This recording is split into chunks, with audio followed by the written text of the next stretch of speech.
Kemudian Ishak memanggil Yakub, lalu memberkati dia serta memesankan kepadanya. Katanya, "Janganlah mengambil istri dari perempuan Kanaan.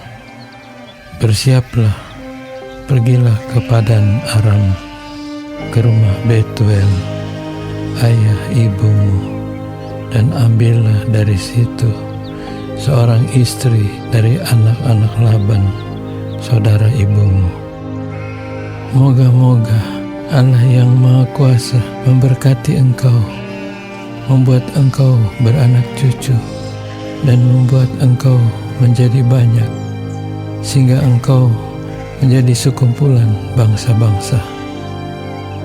Moga-moga Ia memberikan kepadamu berkat yang untuk Abraham, kepadamu serta kepada keturunanmu, sehingga engkau memiliki negeri ini yang kau diami sebagai orang asing, yang telah diberikan Allah kepada Abraham."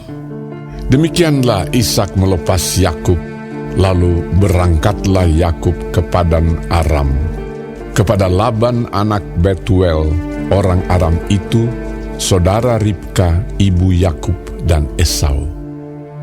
Ketika Esau melihat bahwa Ishak telah memberkati Yakub dan melepasnya ke Padan Aram untuk mengambil istri dari situ, pada waktu ia memberkatinya, ia telah memesankan kepada Yakub, "Janganlah ambil istri dari antara perempuan Kanaan." Dan bahwa Yakub mendengarkan perkataan ayah dan ibunya dan pergi ke Padan Aram.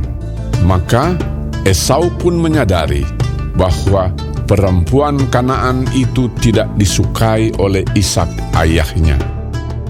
Sebab itu ia pergi kepada Ismail dan mengambil Mahalat menjadi istrinya, di samping kedua istrinya yang telah ada.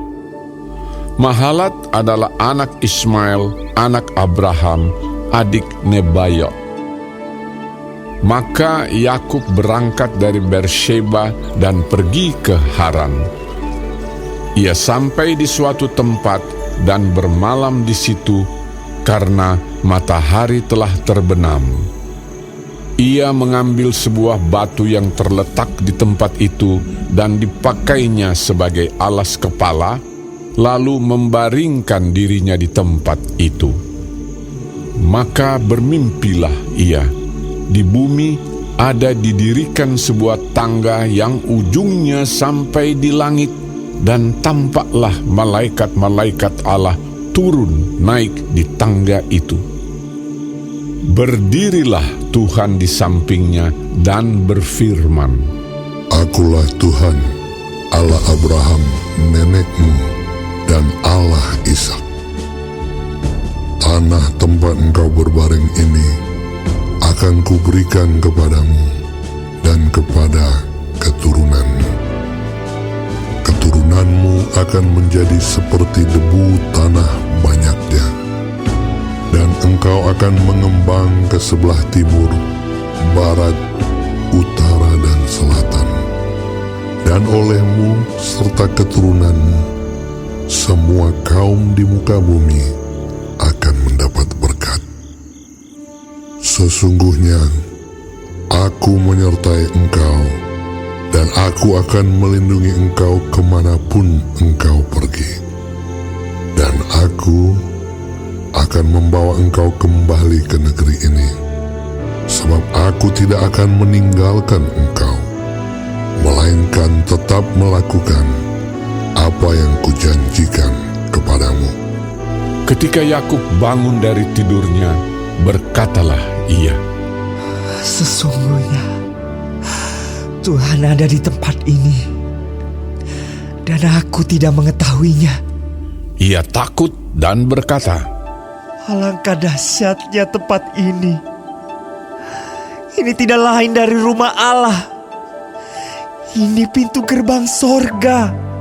Keesokan harinya pagi-pagi Yakub mengambil batu yang dipakainya sebagai alas kepala, dan mendirikan itu menjadi tugu dan menuang minyak ke atasnya.